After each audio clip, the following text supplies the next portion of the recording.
So for the past couple of decades, Super Smash Bros. Has been one of the most iconic intellectual properties Nintendo has ever produced because it has such a wide crossover of so many iconic characters from different video games that I feel like that people are very, very passionate as to what characters they want in the first place. Now I'm going to discuss today as to why I believe that a non-gaming character or a non-video game character will probably make it into Smash, not Smash Ultimate specifically, but into a Smash Brothers game at some point. Now I know a lot of you are thinking, well, there hasn't been a non-gaming character yet, so there is absolutely no way that there'll be any non-gaming character that'll ever make it into Super Smash Brothers.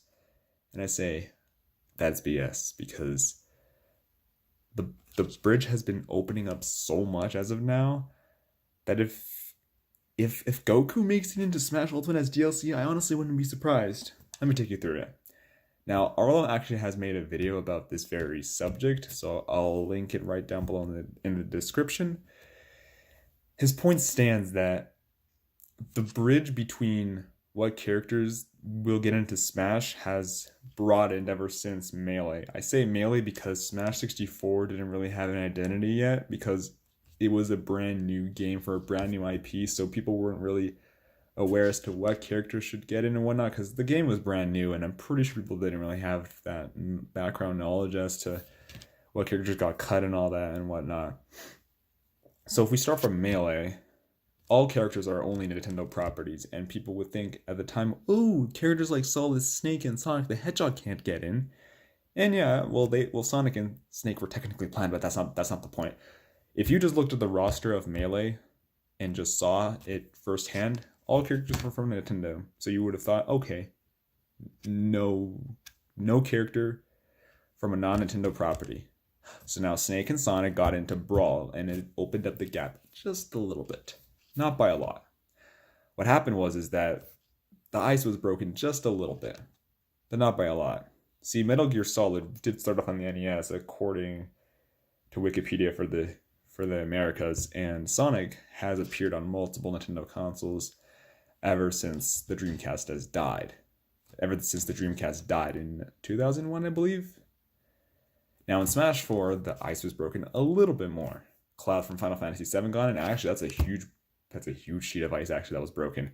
Ryu from Street Fighter got in. Bayonetta from Bayonetta got in. Okay, that's actually quite a bit of ice.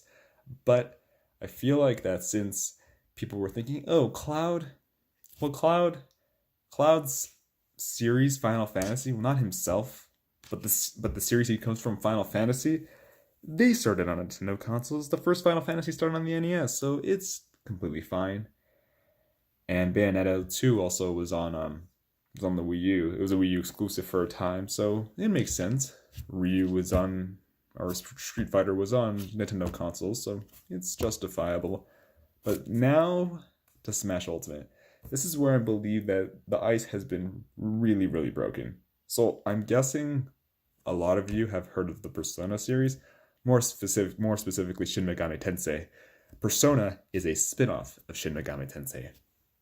And Joker comes from the game Persona 5. Joker, the first Smash Ultimate DLC character, made it into Smash, even though Persona 5 was only on the PlayStation 3 and PS4.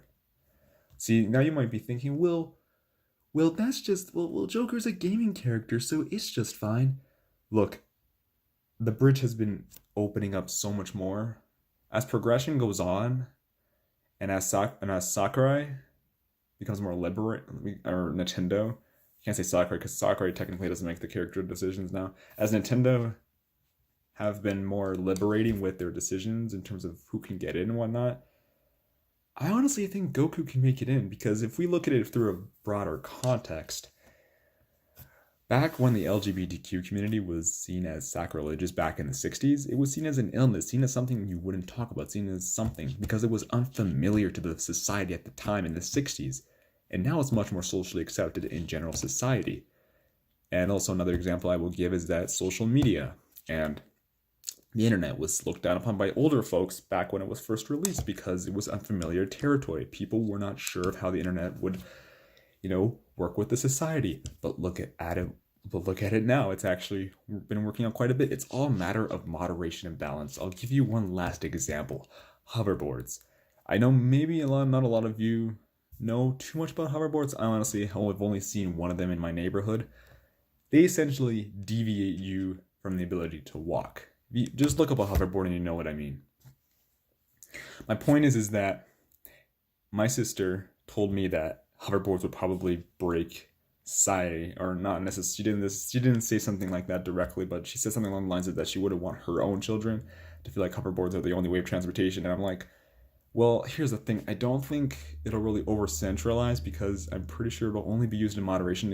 And the only reason why we go to an extreme of certain things is because, well, it's unfamiliar territory for us. That's all I gotta say. Anyways, this is a bit of a longer video. I didn't mean to go into a tangent, but I really hope you enjoyed it. See you later.